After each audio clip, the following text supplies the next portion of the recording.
Alors, comment commencer ce thème-là? Le centre, c'est Jésus. Oui, Vous savez pas? il faut bien se rappeler ça. Parce qu'on va parler de choses, Tout le temps. toujours. Tout Voilà. le temps de notre vie, c'est Jésus le centre. Et aujourd'hui, vraiment, c'est... Bon, c'est pas aujourd'hui, c'est tout le temps, mais c'est en moi vraiment fort.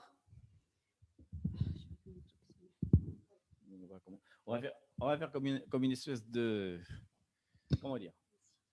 On va faire comme quelque chose que vous avez déjà entendu, en fait. On a déjà partagé ça un petit peu, mais on va refaire comme une espèce de... pour ceux qui seraient éventuellement nouveaux sur Zoom, on va faire une petite rappel, petite introduction, hein, au message qu'on va faire après pour voir les temps où on est. Donc, on va parler un petit peu justement de qu'est-ce que c'est que les temps. Vous vous rappelez d'ailleurs qu'il y a un mot en grec qui s'appelle aion, qui veut dire en même temps le temps et le monde. C'est quand il dit la fin du monde, c'est la fin des temps. Parce qu'il a créé le temps et le monde en même temps. Donc, il y a un mot particulier. Donc, il y a un temps prophétique. Vous vous rappelez qu'on a parlé de chronos, de kairos une fois. Hein.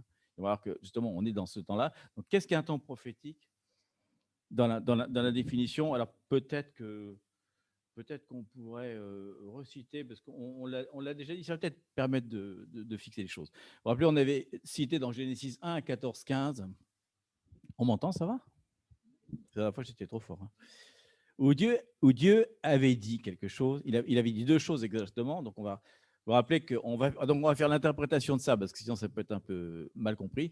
Dieu a dit, Genèse 1, 14, 15, Genèse 1, 14, 15, Dieu a dit qu'il y ait des luminaires dans l'étendue du ciel pour séparer le jour d'avec la nuit. Donc, on suppose qu'il parle quand même du soleil et de la lune. Hein.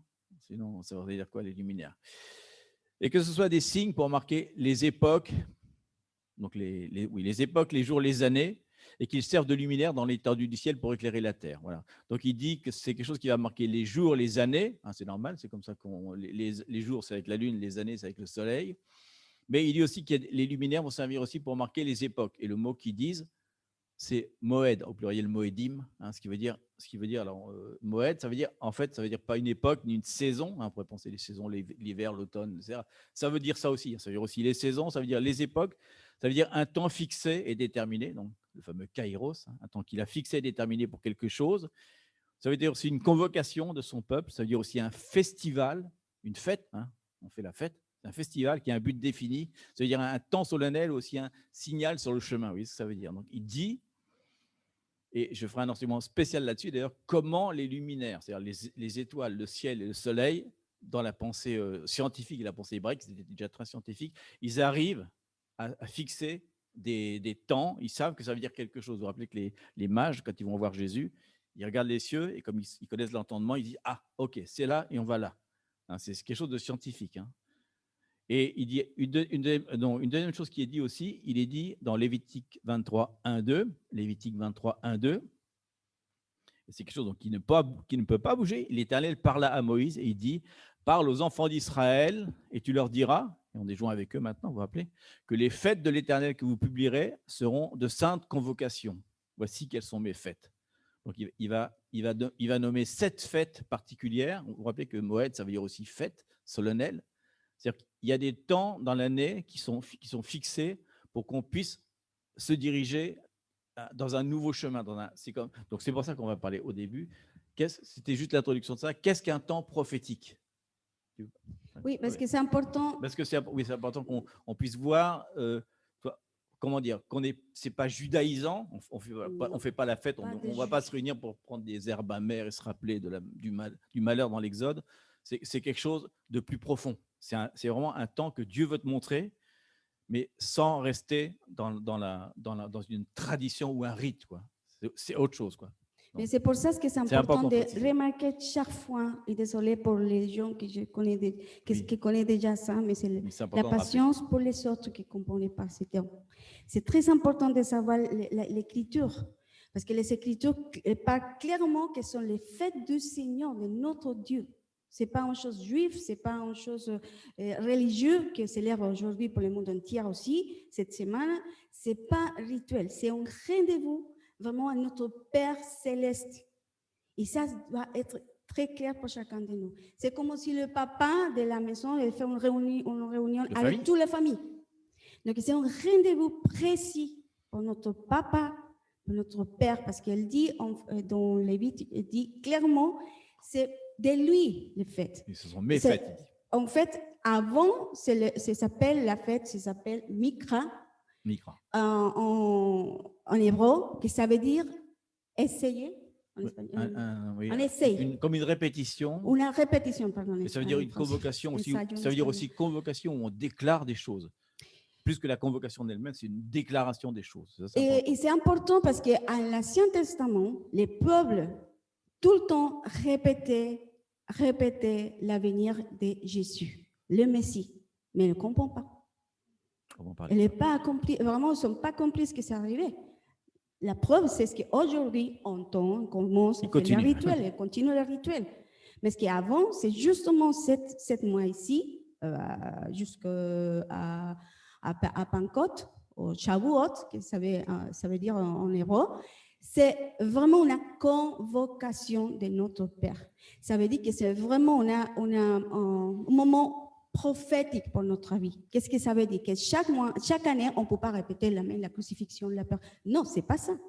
Parce que nous, en tant que famille de Christ, on est dans la victoire de Christ. On est déjà là. Vraiment, c'est le mois des miracles, c'est le mois vraiment de la joie.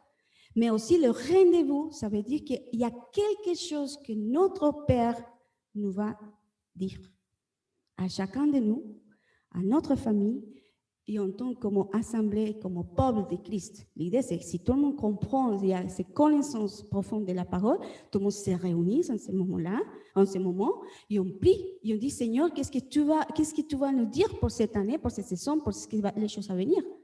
C'est ça l'idée. Et c'est ce que chaque fois, en fait, c'est pour ce moment que notre corps doit être ouvert, parce que Dieu nous va dire, à travers le Saint-Esprit. Donc, comme elle disait justement, on va essayer de préciser, c'est pas facile. Hein. C'est une convocation, donc c'est une convocation dans un calendrier fixé, qui se répète chaque année quand même. Mais le but, c'est vraiment de se rencontrer avec son peuple. Il devrait se rencontrer aussi avec les Juifs, mais ils ne le font pas. Le but, c'est de donner une révélation de sa vérité. En fait, ça révèle le Messie sur la terre. Ça révèle son œuvre aussi. Mais ce qui est important, c'est que c'est aussi un temps prophétique parce qu'en fait, il veut, dans ces moments-là, c'est comme, des fois on a tendance à s'éloigner, etc. Dans ce que il te dit, reviens à ce moment-là, repense à ce que j'ai fait, etc. C'est comme pour essayer de nous... On a besoin des fois de rappeler des choses, rappeler des règles de la maison, des fois à ses enfants, c'est la même chose. En fait, il veut nous maintenir unis à lui, et ce qu'il veut, c'est ajuster son mouvement du ciel sur la terre. Parce que vous savez qu'il y a un mouvement du ciel sur la terre. Et si je vais pas divulguer ça, c'est pas grave. Mais donc, il veut révéler son œuvre sur la terre. Donc, et en même temps, si on célèbre Pâques, par exemple, c'est génial parce que on peut fêter le Dieu ressuscité et puis en témoigner à nos voisins, etc. Ah, il fête quoi? Et là, c'est peut-être un moment d'évangélisation, si ça peut être ça aussi. Mais c'est important de se rappeler que le principe des fêtes, des convocations et des temps, ça marche sur le principe, certains on l'a déjà étudié ensemble, du principe des ombres et des figures et des ombres. C'est-à-dire que prophétiquement, il y a quelque chose dans les fêtes qui veut dire quelque chose pour maintenant. Vous voyez, par exemple, le truc classique, on va en prendre le sang sur les linteaux, Passover, et maintenant le sang à la croix. Vous voyez, l'Ancien Testament, le Nouveau Testament. Donc, tout l'Ancien Testament, entièrement l'Ancien Testament, si vous lisez l'Ancien Testament avec cette pensée-là, en disant, tiens, qu'est-ce que veut dire l'Ancien Testament par rapport à Jésus? Parce que Jésus dit, toute l'Écriture parle de moi à Emmaüs. Il ne dit pas une petite portion d'Écriture, il dit le mot toute, la totalité. Donc, le principe des ombres, c'est expliqué je vais lire 2 passages, ou 3 passages, qui parlent de ça, ou c'est Paul qui en parle beaucoup. Par exemple, dans Hébreux 10.1, il dit, en effet, la loi, donc la Torah, possède une ombre des biens à venir et non l'exacte représentation des choses, et ne peut jamais, par les mêmes sacrifices qu'on offre parfaitement chaque année, amener les assistants à la perfection. Il dit, les choses, ce ne sont pas l'exacte représentation des choses, ce sont une ombre. Déjà, on voit que l'agneau sacrifié, ça préfigure, c'est déjà une ombre, une figure de ce qui va se passer après. Donc, si on regarde toutes les fêtes, une par une, on va voir que toutes les fêtes parlent, oui, Shavuot, par exemple, qui est la récolte, parle de la récolte, ça parle de la Pentecôte. Chaque fête, la fête des trompettes, vous vous rappelez, on avait étudié ça, la dernière trompette de l'Apocalypse. Chaque fête représente quelque chose dans le Nouveau Testament. Et par exemple, dans Colossiens 2, 16 et 17 d'ailleurs, il dit une chose d'importante, il dit donc que personne donc ne vous juge au sujet du manger et du boire, donc des traditions hébraïques, ou au sujet d'une fête, d'une nouvelle lune, d'un Shabbat, tout ça que les Hébreux font, parce que ce sont l'aube des choses à venir. Ce sont le corps de Christ qu'on préfigure. Donc voilà, c'est important de voir ça, que ces fêtes, nous on ne les voit pas comme un rituel, parce que ce serait un peu comme si on offrait une bague dans un écrin à quelqu'un et la personne ne regarde que l'écrin, quoi. L'écrin, c'est la fête. C'est normal, c'est bien, on fait la fête, on est réunis ensemble, on prend du plaisir à ça, mais à l'intérieur, il y a quelque chose de caché que Dieu veut dire particulièrement. Et on dit ça parce qu'en ce moment, on est dans une période de fête, enfin bientôt. Et à l'origine, les fêtes ont été basées, et c'est Dieu qui a voulu ça, c'est lui qui a établi. Il a établi ça sur le calendrier agricole. Vous avez vu que toutes les fêtes parlent en fait d'une pluie, la nouvelle pluie, l'ancienne pluie, la pluie tardive, la pluie la pluie, je sais pas comment on dit. La première pluie et la dernière pluie, vous vous rappelez qu'il en parle beaucoup dans la Bible. Il parle aussi des récoltes. À chaque fois, c'est une fête qui est au moment des récoltes. Là, en ce moment, par exemple, on est dans la récolte de l'orge. Donc, la première chose vous vous rappelez, le premier miracle de multiplication chez les Juifs, ça va être de l'orge qui va être multiplié. Et après, ce sera du blé. Blé, c'est Shavuot. Donc, vous voyez, c'est basé au truc sur les pluies, sur les récoltes. Parce que Dieu disait à ce moment-là, c'est plus valable pour nous, bien sûr, qu'il devait dépendre de lui. Donc, en ce moment-là, par exemple, la tradition veut qu'en ce moment, par exemple, il prie en ce moment pour qu'il n'y ait pas de pluie, parce que ça casserait les récoltes de l'orge. Donc, vous voyez si on voit l'entendement de ce que ça veut dire, c'est autre chose, quoi. Mais donc, c'est important, ils devaient reconnaître que Dieu, ils étaient reconnaissants par rapport à lui, parce que c'est lui qui a amené la provision, etc. Vous vous rappelez qu'il va se passer entre Pentecôte et puis la fête d'après, il va y avoir 80 jours qu'on appelle l'Homère, où tous les jours, ils vont rendre à Dieu 80 kilos de blé tous les jours en remerciement de la manna qu'ils avaient eu dans le désert. Ils rendent au Seigneur la manna, ça s'appelle le compte de l'Homère. Tous les jours, ils rendent ça en disant merci. Merci Seigneur pour la manna que tu nous avais donnée dans le truc. Donc, vous voyez, mais nous, on a un autre entendement de la manna, de ce que c'est par rapport à Jésus. C'est Jésus notre manna, c'est notre pain de vie. Qu'on doit manger tous les jours et qu'on ne doit pas garder, sinon il sera assis tous les jours. On doit renouveler, on doit être rempli de l'esprit. La manna, on la mange fraîche tous les jours. Donc, il y a beaucoup de choses là-dedans. Donc, vous voyez, vraiment, ce ne sont pas des rites pour nous, mais ce sont des rencontres. Je disais parce qu'après, on va parler du temps où on est exactement. Hein. Donc, voilà. Le mot, oui, c'était intéressant de voir le mot mikra, c'est intéressant parce que mikra qui veut dire réunion ou convocation. Et en fait, il y a eu des moments où il n'y avait pas de convocation, ce n'était pas techniquement possible au niveau des Juifs. Le principal, c'est qu'ils se réunissent même dans leur maison, parce qu'au début, tous les gens devaient se réunir dans le temple. Hein, tous les Juifs venaient. Quand il n'y a pas eu de temple, ils se réunissaient dans leur maison ou pas du tout. Le principal, c'est qu'ils déclaraient quelque chose. Donc, mikra, parce que mikra, ça veut dire en fait, ça veut dire réunion, mais s'il n'y a pas de réunion, le principal, c'est déclarer à haute voix la parole de Dieu. Ils lisent des passages spécifiques de la Bible à ce moment-là, parce qu'ils savent ce que ça veut dire. Mais dans l'Ancien Testament, ça voulait dire aussi un lieu haut, hein, comme le lieu où ils se réunissaient les disciples, un lieu haut de réunion où on se met au courant de ce qui s'est passé dans le campement. À l'époque, c'était des campements. Donc, c'est un lieu de gouvernement déjà. Ils se réunissent pour dire, bon, alors qu'est-ce qui s'est passé? Si un tel a fait tel truc, on va juger. Ouais, c'était un lieu de décision aussi, mais ça veut dire aussi un lieu frais, parce que c'était beaucoup plus frais en hauteur, où ils se reposaient de la chaleur qui était à l'extérieur. Donc oui, ça veut dire que les rencontres où on est en ce moment, c'est un lieu aussi où de décision, un truc de prophétique, mais aussi un lieu de rafraîchissement du Seigneur. C'est pour ça qu'on ne les voit pas, parce que si on ne va pas répéter, comme il disait, tout le temps la même fête, le même truc, etc. En fonction des circonstances, ça change. Regardez, par exemple, il y a 1 an exactement, le confinement a commencé. Hein. La semaine dernière, ça faisait 1 an exactement qu'ils ont commencé. Et on était dans le même mois de Nissan, on allait aussi vers Pâques, Passover. Vous voyez, l'interprétation qu'on a est complètement différente. Quand on était libre, pas de trucs, etc., on voyait des Pâques différents. Là, d'un seul coup, on s'est dit, oh là là, c'était quelque chose vraiment. Si on voit toute cette année, on a été protégés de la maladie, en gros. Enfin, la plupart de nous, on était vraiment. Il y a eu un Passover par-dessus nous. Donc, quand on regarde ça maintenant, on va essayer de voir maintenant, dans cette nouvelle saison, quel est l'entendement différent qu'on peut avoir du mois où on est. C'est pour ça que ce n'est pas une répétition, ce n'est pas un rite. On n'est pas en train de répéter quelque chose qui s'est déjà passé, on est en train de se préparer pour quelque chose qui vient. On ne va peut-être pas parler des fêtes principales. Oui, parce que c'est important de on le fera une autre fois, ça. Oui, la première partie. Mais enfin, il faut savoir qu'il y a 7 fêtes. Oui, mais les 3 principaux, que c'est aujourd'hui, qu'on commence, c'est les printemps. Il y a les fêtes du printemps et les fêtes de l'automne. Que c'est Jésus qui a déjà accompli ces fêtes.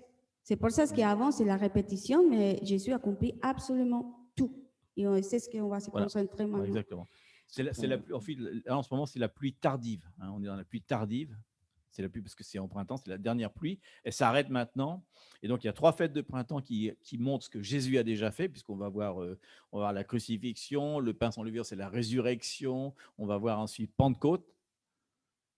Pentecôte, non, pourquoi Pentecôte? Quoi? La 3e fête du printemps, pardon, c'est pas Pentecôte. Ah non, c'est pas si, ça va jusque-là. Et après, on aura les fêtes d'automne qui, elles, préfigurent ce que Jésus va faire après. Ça parle du retour. Donc, là, on est dans les fêtes où on célèbre ce qui a déjà été fait. Et on sait qu'après, la fête des trompettes, c'est quand il revient. La fête du tabernacle, c'est quand il juge son peuple, etc. Donc, on a 2 types de fêtes complètement différents. Et là, c'est une autre pluie qui arrive. Donc, c'est important de voir que tout ça sont des choses prophétiques. Mais chaque moed, chaque convocation, sainte convocation où on est, c'est en fait une saison qui amène une révélation d'un mystère caché. Donc, l'intérêt, on va essayer de voir comment on peut aller dans le mystère caché de ce qui se passe maintenant. Donc, on passe directement. Oui, avant de dire ça, on doit rappeler vraiment que nous, on est sauvés, on est restaurés, on est vraiment ressuscité de la mort. On a sorti vraiment d'Égypte pour marcher avec le Seigneur. Mais avant de continuer, je pense qu'il faut faire une chose importante qu'en fait, on avait parlé. Des fois, on est sauvé, on accomplit la salut de Dieu, de Jésus, la salut à travers de Jésus, on la comprend parfaitement, mais c'est la même façon comme les peuples d'Égypte. Ils sont sortis, mais ils sont libres, entre guillemets, mais toujours, il y a dans son cœur l'Égypte dans sa vie. Et ça, c'est important parce que Dieu est Dieu des cycles, des saisons chaque fois en nous. On parle de chacun de nous. Donc, c'est pour regarder en ce moment, Seigneur. Ce n'est pas pour dire, Seigneur, elle a déjà payé notre péché. C'est de comment est-ce que je vis la gloire de Dieu en moi. Est-ce que vraiment je suis libre? Est-ce que vraiment je me livrerai d'Égypte de ma vie? Je marche tout ce que Dieu a dit sur la gloire parce qu'on se concentre vraiment à la croix, c'est vrai, mais Jésus est vivant. Il n'est pas resté là. Et ça, c'est le problème. Que si on regarde tout le temps là, on ne peut pas profiter de notre héritage. Et ça, c'est le problème de nous. On doit vraiment recevoir le pardon et donner le pardon aux autres. On doit se libérer de ça et on doit marcher vraiment dans la liberté de Jésus. Et c'est notre chemin, c'est la lumière de notre vie en fait. Et là, c'est important parce que Dieu, en fait, chaque année, il a fait elle mesure notre vie.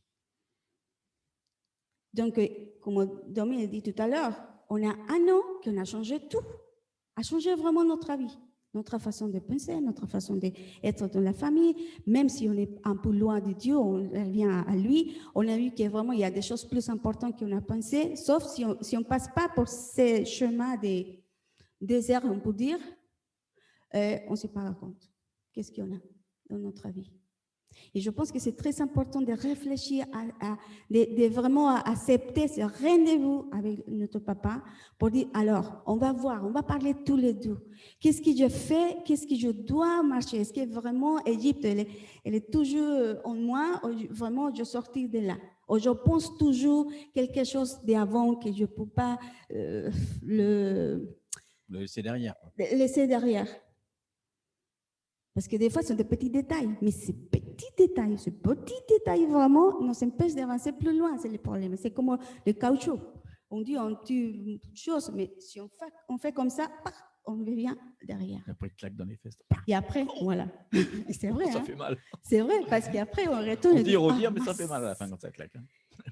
Et c'est ça que chaque saison de notre Père, chaque année, on vient vraiment à dire, OK, je t'attends, Père. Si on comprend ça, on comprend les saisons de notre Père, la fête, les mois, les mouettes.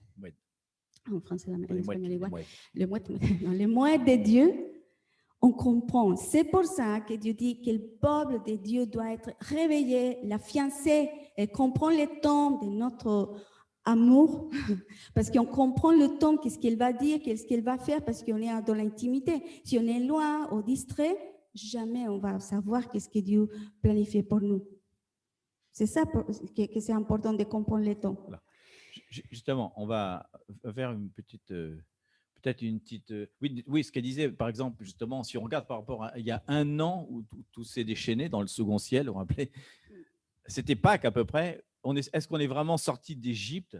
Sorti d'Égypte, en fait, vous remarquez que le jour où le confinement a commencé, c'était le jour du 1er de Nissan, donc c'était le moment où vraiment ils sortaient d'Égypte. Est-ce qu'on est vraiment sorti d'Égypte maintenant qu'on a un an de recul? Et on va voir que là, on est dans une saison de transition pour plein de raisons. Vous vous rappelez ce qu'on a dit, Moed, ce que ça veut dire? Ça veut dire qu'il utilise les luminaires du ciel, le soleil, les étoiles. Et alors justement, quelle saison on est en ce moment? Un truc très important que vous n'avez peut-être pas remarqué, mais vous allez le remarquer ce soir. Ce matin, on était dans l'adoration. À 10h27, vous savez ce qui s'est passé?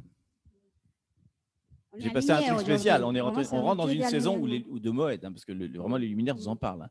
À 10h27, on est passé dans l'équinoxe de printemps. Donc c'est très important pour les équinoxes.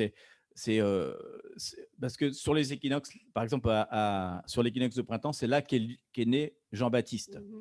Que Jésus est dans un autre équinoxe. Donc, c'est important, les équinoxes et les solstices, c'est important.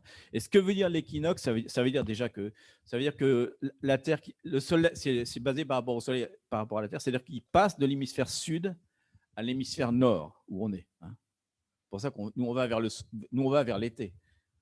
Donc, ce qui se passe ce jour-là, aujourd'hui à 10h27, exactement, on a 12 heures de jour et 12 heures de nuit. C'est pour ça qu'on appelle ça équinoxe. Ça veut dire Eki, ça veut dire pareil, et nox, ça vient de nuit. C'est la même nuit. C'est-à-dire qu'on a 12 heures de point. Et nous, vous savez qu'on va aller vers plus de soleil et moins de nuit. Alors, le sud, c'est l'inverse. Donc, si on va parler d'un temps de transition, est-ce qu'on va aller vers plus de soleil, justement, ou est-ce qu'on va aller vers. Voilà, c'est le moment de rentrer dans le soleil. C'est le moment de rentrer pas dans l'obscurité, justement. Donc, c'est important. Déjà, vous voyez ce que ça veut dire spirituellement, ce que ça veut dire. C'est d'un seul coup, il nous donne le choix entre le soleil et la nuit. On a la même chose et nous, on va vers le soleil. Et c'est pour ça que ça va vers Shavuot, qui va être le moment où le soleil va être le plus haut. C'est le moment où l'Esprit Saint va venir, parce qu'il compare toujours. Jésus est toujours comparé un peu comme le soleil de justice. Il dit que d'ailleurs, quand il viendra, tout le monde le verra, parce qu'il sera comme le soleil, tout le monde le verra. Moïse dit ça parce qu'il l'a appris. Il sait exactement ce qu'il veut dire. Donc, c'est aussi le moment, c'est le mois où commence donc le printemps en France. On change d'heure à cause de ça ce soir. Donc, c'est le jour où il y a une nouvelle saison. Vous voyez, encore on parle de saison. Et c'est important de savoir que c'est une saison de germination, encore une fois. Tout ce qu'on a fait les 3 derniers mois, vous vous rappelez qu'on a dit que toutes les feuilles tombent, tout tombe au sol, tout va pourrir dans le sol. Oui, le sol, la terre, va germiner en dessous et va nourrir les arbres. Vous vous rappelez, on avait parlé de ça. Donc maintenant, on a les premières. Vous vous rappelez que l'amandier avait commencé bien avant, on a les premières feuilles, et maintenant on a les premiers fruits qui arrivent. Donc on rentre dans une saison où on passe d'une saison sèche où tout est tombé à quelque chose qui va repousser, un moment où le soleil va être plus important que la nuit. Spirituellement, on a plein d'autres choses, puisqu'on a par exemple, aujourd'hui, c'est le jour où Josué a passé le Jourdain pour rentrer dans la terre promise. C'est aujourd'hui. Ça, c'est l'Ancien Testament. Rappelez-vous l'ombre, toujours. Rappelez-vous l'ombre. Josué, c'est Jésus. Vous rappelez Jésus, Josué. Et qui était baptisé dans le Jourdain? Jésus aussi. Donc, il y a un deuxième miracle. Après le miracle de la mer Rouge qui s'ouvre, il y a le miracle du Jourdain qui baisse. Vous voyez qu'à chaque fois, on a des répercussions par rapport à nous. Donc Dieu nous dit vraiment quelque chose de particulier. Et aussi important, vous savez que c'est le mois de la tribu de Juda, aujourd'hui. On va parler de la tribu de Juda après. Mais l'autre chose qui s'est passée il y a quelques jours, c'est que le soleil est rentré dans une nouvelle constellation, astronomiquement. Il rentre dans la constellation du bélier, de l'agneau, quoi. Parce que l'agneau et le bélier, c'est la même chose. À la croix, il devient le bélier une fois qu'il est crucifié.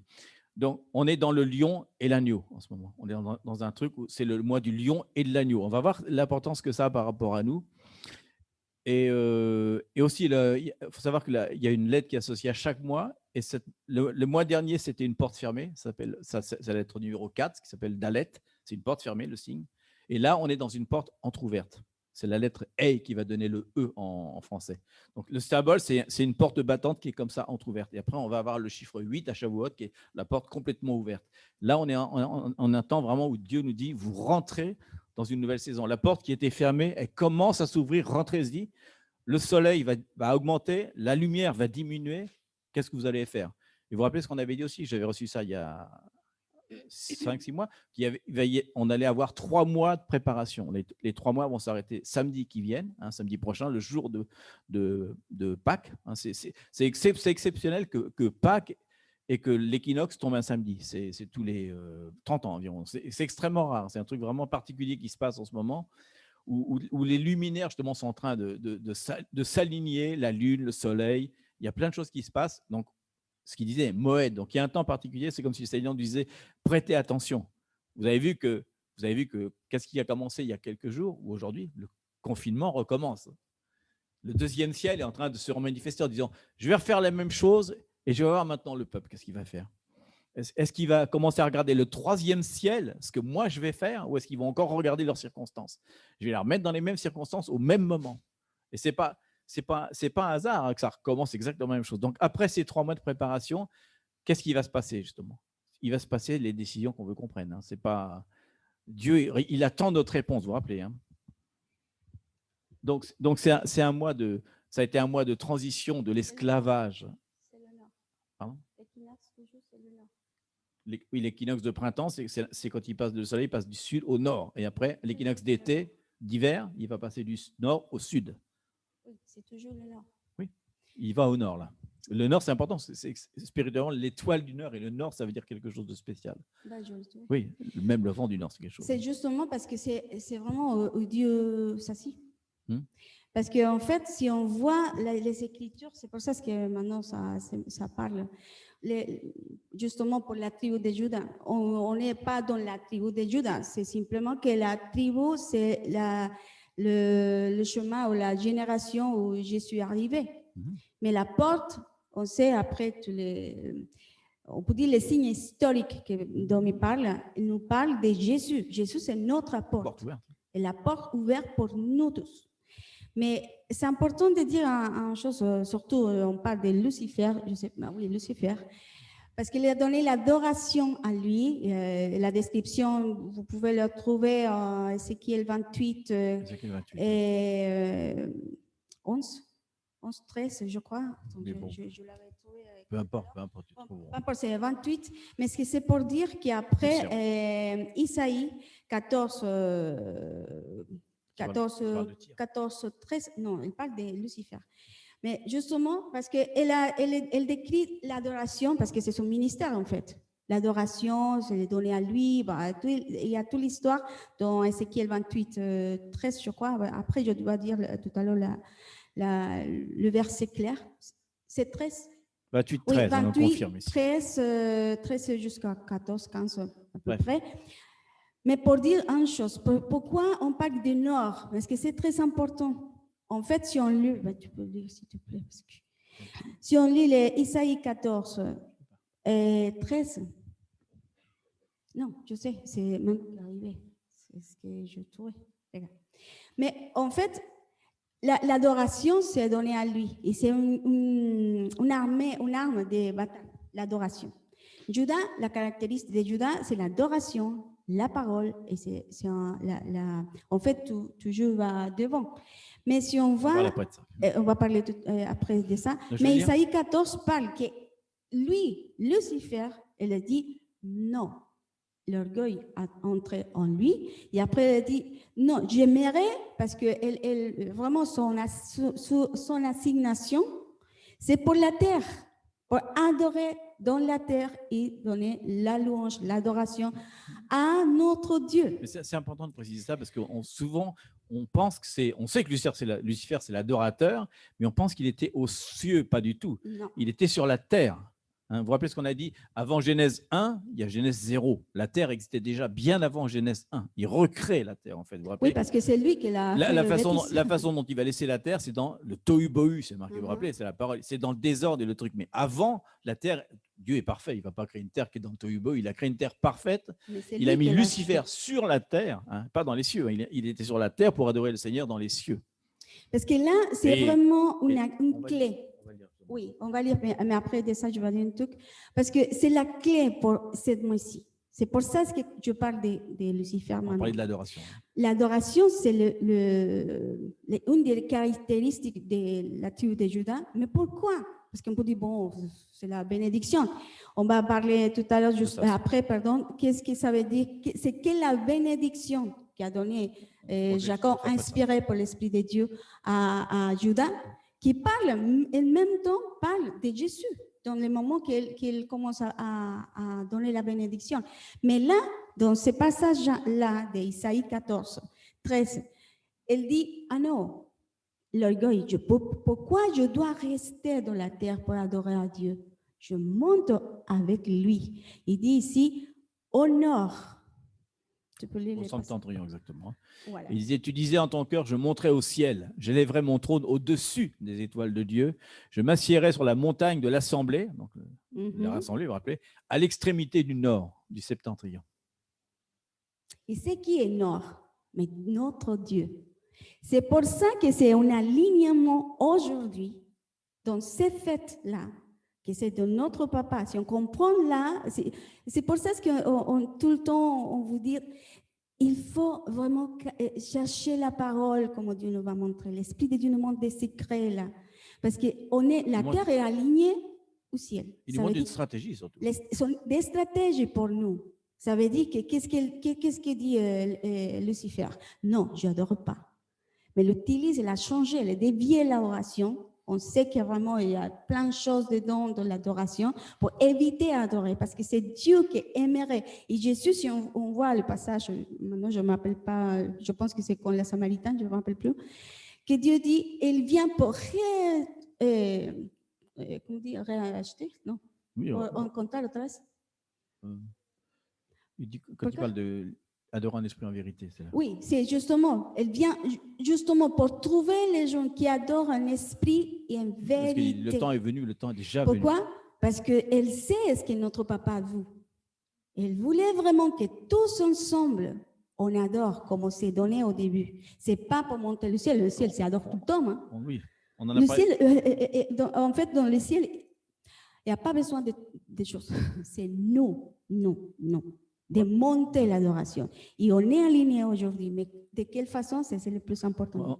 Et comment? On en a parlé la dernière fois, justement, ce que déteste Satan, justement, l'adoration, parce qu'il sait, c'est lui l'adorateur, il sait la puissance de l'adoration, donc il déteste l'adoration. C'est quelque chose qu'il ne peut pas supporter, et on va voir d'ailleurs pourquoi. On va juste... On va faire 3 trucs sur la tribu de Juda pour qu'on comprenne un petit peu qui on est. Vous allez voir, comme c'est l'ombre de Juda, c'est l'ombre de Jésus, parce que vous vous rappelez, David, Juda, c'est la même lignée en fait. Hein. Donc le mot de la tribu de Juda, ça vient déjà, le mot vient de Yehuda, c'est la même racine que Jésus d'ailleurs, qui vient en fait de Yada, qui veut dire en fait louer, confesser, adorer, remercier. Voilà ce qu'on dit tout à l'heure. C'est-à-dire que louer, c'est aussi remercier, c'est aussi confesser la parole. C'est plein de choses. Et ça vient, le mot lui-même vient de Yad, qui vient de la main. Hein. Donc, Juda, en fait, il est représenté par les 2 mains levées au ciel, en fait, c'est le signe. Et c'est la main ouverte de Dieu sur nous. Ah oui, c'est la main ouverte aussi. Sur nous. Yad. Donc, c'est ouvert. Hein. Donc, ça veut dire Yad, Juda, Yehuda, et ça fait aussi Jésus. Hein. Et la bénédiction qu'il est donnée dans Genèse 49.8, hein, on va le lire, Genèse 49.8, voilà ce qu'il va dire comme caractéristique de la tribu de Juda. Et vous allez voir comme quoi ça parle vraiment bien de Jésus. Il dit, Jésus, tu recevras les hommages de tes frères. J'imagine déjà. Il va recevoir l'adoration de tous les autres. Hein. Ta main sera sur la nuque de tes ennemis. Pensez à Jésus à chaque fois. C'est Jésus, par là, hein. Les fils de ton père se prosterneront devant toi. Tu es un jeune lion. Tu reviens du carnage, mon fils. Il ploie les genoux, il se couche comme un lion, comme une lionne qui le fera lever. Le sceptre ne s'éloignera point de Juda, le sceptre de la royauté. Jamais ne s'éloignera de Juda, ni le bâton souverain d'entre ses pieds, le bâton du berger. Jusqu'à ce que vienne le Shiloh, hein, Shiloh ça veut dire shalom, hein, jusqu'à ce que vienne la paix finale, hein, shalom, Shiloh, et que les peuples lui obéissent. Il parle déjà de son retour. Hein. Il attache à la vigne son âne, et le meilleur cep, le petit de son ânesse. Il lave dans le vin son vêtement, et dans le sang des raisins son manteau. Il parle encore de la vigne, etc.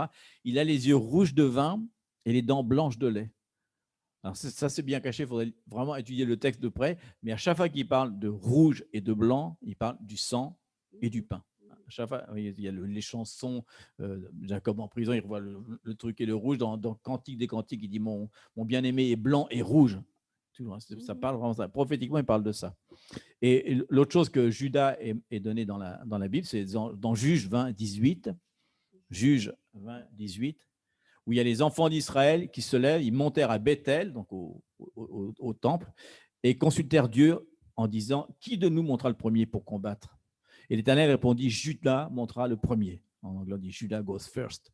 C'est toujours Judas qui va être au début de la bataille. Vous vous rappelez que David va reprendre ce principe-là, il met les adorateurs au début de la bataille. Il sait que l'adoration, c'est vraiment l'arme de guerre. Et on va parler de Zacharie aussi. Mais avant de ça, l'adoration, justement, ce n'est pas pour adorer des chansons. Parce qu'on peut dire la chanson, on adorait, alléluia, alléluia. Non, c'est l'adoration qui comprend. C'est pour ça qu'il faut y aller devant. Parce que l'adoration, c'est l'adoration qui parle le ciel. On s'y aligne au ciel. Qu'est-ce qui parle? Dieu parle de la, je ne sais pas, peut-être de la repentance. On peut chanter sur la repentance. Oui, on peut chanter sur la libération de la justice sur nous. On peut louer. C'est justement, si on voit, c'est ça, elle dit, dans ces versets, Judas va devant. Mais si on pense aussi à la tabernacle de David, qu'est-ce qui s'est passé aussi? Mais qu'est-ce qu'il y avait devant? Bon, les trois. Il y a tout dans ça, mais... Je ne sais pas le dire en français, mais l'important, c'est que les trois caractéristiques qu'il y avait dans eux, c'est qu'ils comprennent vraiment le temps, qu'ils prophétisent, qu'ils déclarent les choses à voix haute dans la chanson, qu'ils prophétisent avec les instruments, qui prophétise avec notre bouche l'adoration qui parle au ciel. C'est pour ça qu'on s'y aligne. Et aussi, les dons sont très importants de développer en nous. Mais nous servent à quoi? Justement, à qu'on entende qu'est-ce qu'il dit au ciel pour souffler. La parole vient, la chanson vient, le bruit, s'il y a un bruit dans notre bouche, c'est comme les chauffards. Vous voyez, c'est important, c'est de comprendre vraiment qu'est-ce que ça veut dire l'adoration. Ce n'est pas de dire l'adoration, une chanson. Oui, bien sûr, l'adoration, la musique, tout est dedans. Mais que soit comme une épée. On a partagé ça un petit peu justement dans Résonance, quand on a parlé justement du son du ciel, de quelque chose de particulier. Ils n'allaient pas ils leur donnaient pas une partition, ils allaient devant, on chante ça. Non. En fonction de l'ennemi, c'était quelque chose de différent. Et rappelez-vous que c'est Yedutun, je pense, il disait que c'était le voyant du roi. C'est-à-dire qu'il mettait, dans les trois, il y avait le chef des chants, celui qui était spécialiste en harmonie, en musique, et l'autre, il était celui qui était le voyant du roi, c'est-à-dire le seer, ce qu'on appelle en anglais le seer, le vidente ou le voyant en français. C'est-à-dire qu'il voyait les choses et en fonction de ça, il disait maintenant on va faire ça, on va faire ça. Donc ça peut être un bruit. Oui. Les percussions peuvent être du bruit parce que c'était un truc pour faire peur, ou ça peut être des chants, ou il se mettait à genoux. Vous vous rappelez que des fois il se mettait à genoux. Enfin, c'est selon ce que le Seigneur disait. Il y avait vraiment, c'était pas un truc préparé, c'est vraiment en fonction de ce qu'ils allaient voir, c'était différent. Et on voit que Judas aussi dans la tradition, les trois tribus qui allaient toujours en devant de la bataille avec Judas, c'était toujours trois. Parce que toutes les tribus parce que les trois, c'est important. Les tribus sont toujours par trois. On voit aussi, oui, c'est des Moïse. Ils sont au nord du tabernacle. Mais rappelez-vous que Moïse a fait sur la terre comme il a vu sur le ciel. Ça veut dire qu'il y a un 10 ans. Et ces 10 ans, c'est ce qu'on doit le planter, c'est pas au demi la tribu de... Non, c'est qui a la caractéristique dans ces trois qui vient du ciel et on peut l'établir dans la terre, chez nous. Je parle de chacun de vous aussi. Aussi, en tant que famille, que pauvre de Christ, ce sera vraiment l'idéal, mais sinon, en tant que famille, en tant que personne unique, comme fils, comment on peut bouger et tous les 3-10 ans qui viennent, que c'est Judas, Issachar et Zabulon. Qu'est-ce que ça veut dire? Donc, on va voir justement pourquoi il fait ça. Et là, c'est l'ombre de ce que Dieu veut de nous, quoi. Il veut qu'on soit des adorateurs, en esprit, en vérité, qu'on soit efficace, parce qu'on est dans un temps de bataille, il ne faut pas oublier ça. Donc, il mettait toujours les trois tribus. C'est dans 1 Chronique 12, 32 à 33, ce qui est la référence. 1 Chronique 12, 32 à 33. Donc, il y avait les fils d'Isaacar avec eux. Donc, il dit des fils d'Isaacar ayant l'intelligence des temps, des Moed dont on a parlé tout à l'heure. Hein. Ce qu'ils faisaient, c'était juste regarder les étoiles, les constellations. Ils savaient exactement, je ferai un instrument là-dessus, qu'est-ce qui allait se passer exactement au niveau de la provision, au niveau de plein de choses. Hein. L'intelligence des temps pour savoir ce que devait faire Israël. Hein. Voilà. Eux, c'était ça. Et avec Zabulon, 50 000 en état d'aller à l'armée, munis pour le combat de toutes les armes de guerre, prêts à livrer bataille d'un cœur résolu. Alors, on va expliquer ça. Ils étaient déjà, parce qu'il faut comprendre la partie prophétique, ils allaient au combat, mais ils avaient toutes les armes de guerre. C'est-à-dire qu'ils utilisaient les flèches, les épées, tout ce qu'ils pouvaient. Ils connaissaient toutes les armes. C'est-à-dire qu'ils leur disaient, vous devez connaître toutes les armes. Vous ne pouvez pas être juste spécialiste dans l'épée. Il y en avait qui n'étaient que spécialistes de l'épée, par exemple. Et qu'est-ce que ça veut dire l'épée? Oui, l'épée, la parole. Renvoyons la prophétique à chaque fois. Et ensuite, ils étaient toujours prêts à livrer bataille. C'est-à-dire que jamais ils n'étaient pas là, non, on va convoquer Zébulon. Non, tu leur disais à la guerre, hop, ils allaient à la guerre tout de suite. Ils étaient toujours prêts. Donc, ce que Dieu nous demande, c'est d'avoir l'épée de la bataille, d'avoir l'intelligence des temps, d'être des adorateurs, d'être toujours prêts au combat. Et il disait toujours à livrer bataille d'un cœur résolu. Alors, le texte original, si vous regardez en anglais ou en espagnol, il dit qui n'avait pas un double cœur. Et en fait, si on lit le texte original, il y a marqué en fait leb. Il répète 2 fois le mot cœur. Il y a marqué ils étaient cœur. C'est-à-dire que leur cœur était entièrement à leur roi. C'est le cœur là et le leb du cerveau. C'est-à-dire que leur intelligence et leur cœur étaient entièrement au roi. Pendant la bataille, ils n'allaient pas changer de direction. Et c'est les seuls qu'on dit ça dans toutes les tribus, qu'on voit que plein de tribus ont trahi. Presque toutes. Hein. Dan, il s'est retiré, ils ont été même maudits pour ça.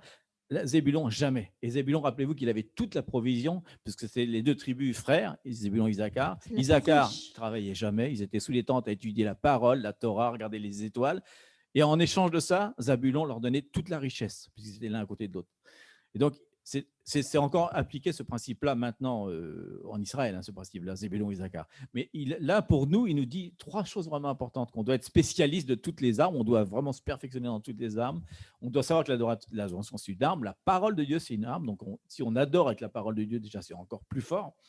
Et on est surtout vraiment disposé à partir, quand il nous dit y aller, on obéit rapidement et on ne va pas le trahir, quoi. Donc, il demande la fidélité. Oui, c'est intéressant de voir que là, on rentre dans ce moment-là. On va rentrer dans la guerre. Là, on rentre vraiment en guerre. Le second ciel est en train de se déchaîner en ce moment. Il va se déchaîner, vous allez le voir, après les 3 mois, ça va être terrible. Et nous, on va regarder au 3e ciel et on va dire, voilà, moi, je suis Judas, Isaacar. Grâce à Isaacar, je sais le temps. Je vais m'armer, je vais lutter. Et on peut lutter dans plein de choses. Hein.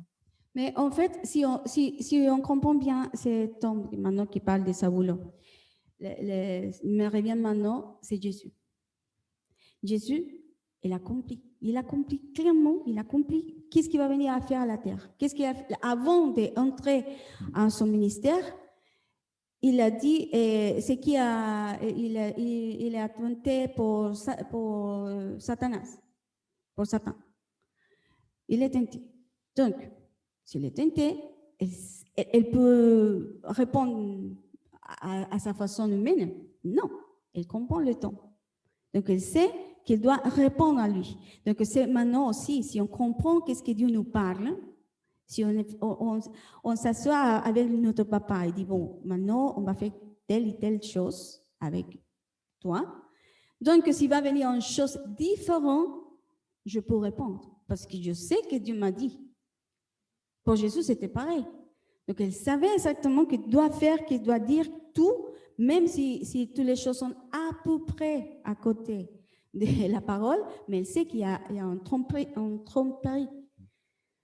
Et l'ennemi va venir exactement de cette même façon maintenant, parce qu'il sait qu'il ne reste pas beaucoup de temps. Et c'est pour ça que nous, comme fils de Dieu, on ne peut pas rester dans la même façon comme avant. On voit le temps. On doit être vraiment intelligent. On doit être astucieux. Oui, astucieux. Comme la colombe. Et sage, parce que c'est un moment de sagesse aussi. Mais on ne peut pas le faire à nous-mêmes. C'est pour ça qu'on a besoin de Jésus et de sa direction à travers de son esprit. Il doit être vraiment aligné. Est-ce que le temps passe? Parce que si aujourd'hui on ne savait pas tout ça, on dit bah, c'est un samedi normal. Mais ce n'est pas un samedi normal.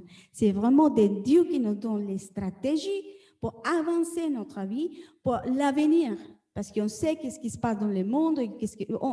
Les nouvelles, c'est tous les jours, on sait. Mais les nouvelles du ciel, qui le va dire, c'est nous à le dire.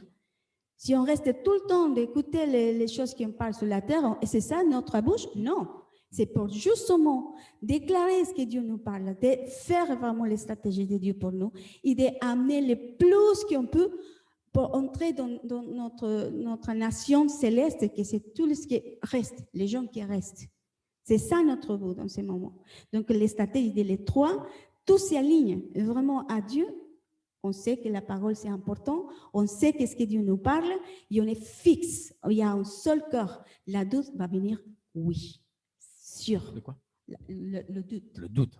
Le doute. Toujours va venir. Et je pense, quand je pense le doute, on peut penser à Abraham. Il s'appelle le père de foi. Ouais. Le père de la foi, il a eu des doutes. Ouais. Mais oui, justement.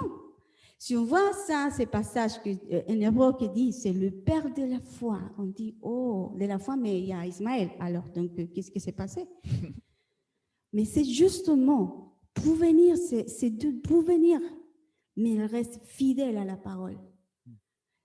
S'il y a la peur, parce qu'il va venir peut-être la peur, si c'est votre cas qui a la peur de tout ce qu'il entend, bon, vous pouvez dire ah ok, peur, bien à moi, mais je reste fidèle. Tu pouvez dire, on des deux, il doit se fatiguer.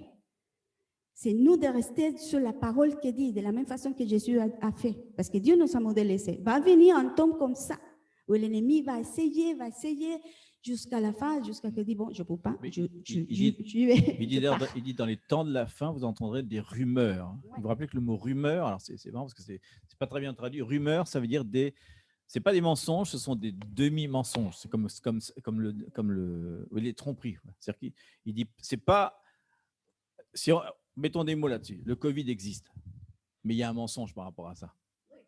Il prend une vérité, il la transforme. Rappelez-vous que Satan, tous ces messages-là viennent du second ciel. Donc, il ne peut que mentir, le diable. Il ne fait que mentir. Mais il prend une vérité. À chaque fois, il y a une part de vérité. Sinon, les gens diraient, ah, je sais bien que c'est pas vrai. Là, ça serait facile. Mais on voit que la voix constante, on entend, oui, il y a une vérité, mais il y a une semi-vérité. Si on commence à regarder bien profondément ce qu'on nous dit en ce moment, il y a plein de mensonges. Enfin, pas de mensonges, justement, c'est des semi-vérités, quoi. C'est peut-être bien que oui, peut-être bien que non, quoi. Donc, voilà. Non, vous n'êtes pas... Voilà. Donc, c'est important que nous, vraiment, on regarde au ciel, etc. Et il y a un passage intéressant qui va nous remettre encore dans le contexte, etc. C'est justement ce que dit l'Éternel, et on va l'avoir encore comme une ombre de ce que dit l'Éternel, au moment où ils sortent de l'Égypte, c'est-à-dire la semaine dernière. Et voilà les promesses qu'ils disent quand ils vont sortir d'Égypte. C'est dans Exode 6 à 8. 6 à 8, pardon. 6 à 8. Et ça, c'est intéressant. On va tout transformer. Il dit, c'est pourquoi je dis aux enfants d'Israël. Pourquoi dis aux enfants d'Israël? Donc, on va dire maintenant, dis aux enfants les gentils. On va dire à nous maintenant, et puis aux enfants d'Israël, je suis l'Éternel, je suis Jésus. Alors, je vous retirerai de dessous les fardeaux d'Égypte. Et en fait, il dit, quand il dit ça, il dit je roulerai, il dit Gilgal, je roulerai la pierre qui est devant le truc. Je vous retirerai de dessous les fardeaux d'Égypte, je vous délivrerai de leur servitude et je vous racheterai à bras étendus par de grands jugements. C'est Jésus qui parle. Je vous prendrai pour mon peuple, les gentils, et je serai votre Dieu et vous connaîtrez que je suis l'Éternel, votre Dieu, donc Jésus, qui vous retire de dessous les fardeaux d'Égypte. Et je vous ferai entrer au pays au sujet duquel j'ai levé ma main et que je donnerai à Abraham, à Isaac et Jacob, et je vous donnerai un héritage. Je suis l'Éternel. Donc il dit que c'est un temps de liberté, un temps de rédemption, un temps de restitution, un temps de sortir de quelque chose, un temps d'être libéré, d'être racheté, et il dit, et je vous amènerai au pays que j'ai promis.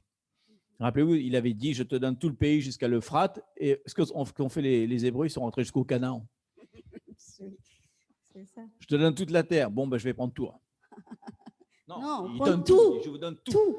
Et rappelez-vous, il dit que c'est très important, c'est un temps où on rentre vraiment dans notre héritage maintenant. Oui.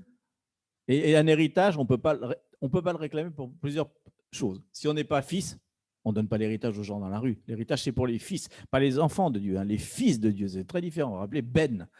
Ben, ça veut dire celui qui construit, celui qui est vraiment le fils de Dieu. Et vous vous rappelez que quand il veut tuer Isaac, il y a un bélier qui est pris avec ses cornes. Vous vous rappelez, un bélier qui est pris qui va se sauver. Vous vous rappelez que c'est le bélier avec ses cornes, c'est Jésus avec sa couronne d'épines. Il est dans les épines, ça veut dire ça. C'est-à-dire qu'il vient le lever à ce moment-là. Et l'autre chose pour laquelle on ne peut pas demander un héritage, si tu ne sais pas que tu as un héritage, tu ne veux pas le réclamer.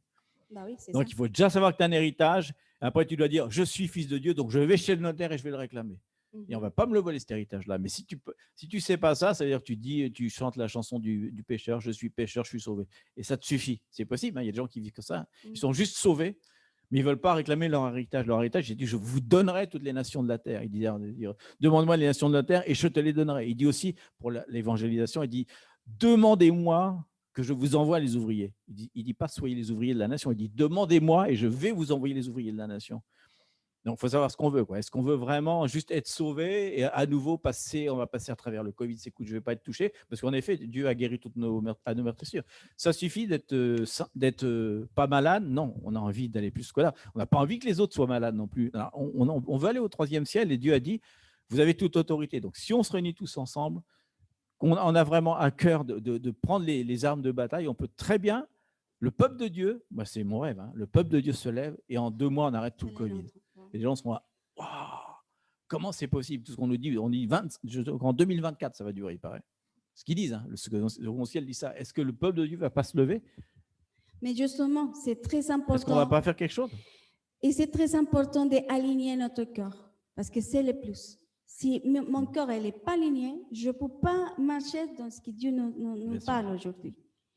C'est pour ça que les 3 caractéristiques, les 3 non, les plus caractéristiques dans les 3 tribus, ça veut dire quelque chose pour nous maintenant. Ça veut dire qu'on doit vraiment dire, bon Seigneur, je m'aligne à toi. Il y a quelque chose en moi, parle-moi. Parce que des fois, on n'a pas le temps, on laisse passer tout le temps, on dit, bon, ouais, je vais essayer. Mais Dieu nous donne la grâce. C'est ça important, la grâce pour marcher, pour y aller plus loin. Dieu nous parle de petites choses et de grandes choses aussi. Mais on ne peut pas rester comme les petites. Dieu, vraiment, il y a plein de rêves avec nous. Quelles sont la seule chose qui nous attend vraiment, c'est de dire, je suis là, tout le temps. Tout le temps. Jamais je vais partir parce que c'est la chose qu'elle nous avait dit. Elle va rester avec nous jusqu'à la fin. Donc, c'est vrai, c'est la vérité. C'est la vérité. Il y a un verset que hier, je partageais avec quelqu'un que j'aimerais passer les proverbes. Ah oui, je sais. Parce que vraiment, c'est ça. C'est quel proverbe? Oui.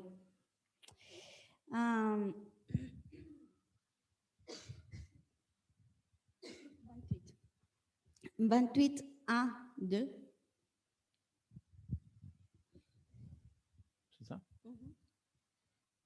Donc il dit, le méchant prend la fuite sans qu'on le poursuive. Le juste a de l'assurance comme un jeune lion. Quand un pays est en révolte, les chefs sont nombreux, mais avec un homme qui a de l'intelligence et de la science, le règne se prolonge. Donc c'est important de savoir, on est des Proverbe 28, 1 à 2. Oui, on est des fils vraiment qui comprennent aujourd'hui le temps. Si toutes ces choses sont révélées à nous, c'est parce qu'il y a un plan pour chacun de nous. Il y a une porte qui s'ouvre maintenant, il y a la porte pour sortir. C'est pas rester tout le temps derrière, c'est pour sortir et aller plus loin. Donc, c'est ça ce que Dieu nous appelle aujourd'hui, de nous aligner en ce temps. Les portes sont ouvertes, le ciel sont ouverts pour nous maintenant. Ils sont ouverts, il y a des anges partout, justement pour donner les nouvelles, les bonnes nouvelles, mais aussi les bonnes nouvelles de notre papa pour nous aussi. Donc, c'est un moment de justice, de guerre. Qu'est-ce qu'il y a à l'ennemi? Qu'est-ce que l'ennemi a volé à votre vie? Qu'est-ce que l'ennemi met dans votre chemin pour éviter d'avancer?